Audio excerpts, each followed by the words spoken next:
Okay mga brothers, so dito tayo ngayon sa Gabaldon. At pupunta tayo dito. Dito tayo dadaan ngayon naman.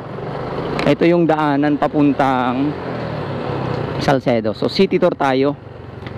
Bale ang barangay na ito ay San Jose, I think. Ito yung papunta sa Civic Center, Candon City. Yan, so galing tayo ng MacArthur Highway from the north part. At ngayon ay pupunta tayo sa east part ng Candon City. Okay? So, ito yung dadaanan natin ngayon mga brother ay part ng San Jose, Barangay San Jose, Candon City. Ayan. So, ngayon ay dadaan tayo sa diversion road, sa bypass road mga brother.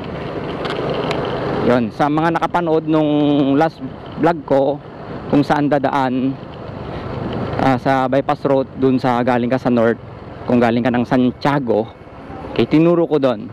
At ito yung gitna, ito yung circle. Ayan, Barangay Gabor na tayo, Bagani Gabor. Ayan mga brother, kita nyo yon, yung arc na yon. So andito na tayo sa Bagani Gabor.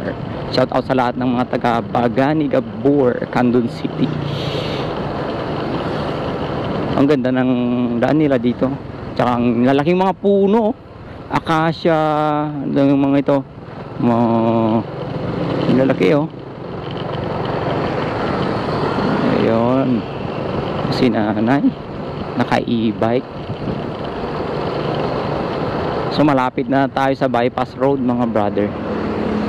Dito tayo dumaan ngayon kasi alam ko na sarado doon sa MacArthur Highway, doon sa start from Kalawaan to Ayudante, kasi inaayos yung kalsada doon at close road siya, kaya may detour. Kaya dito tayo dadaan ngayon. And we are going to south.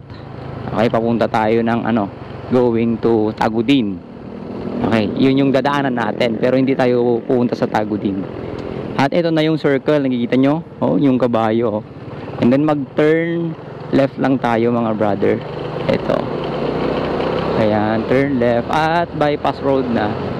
Kapag didiretso ka naman doon mga brother ay papunta ng Galimuyod at Salcedo.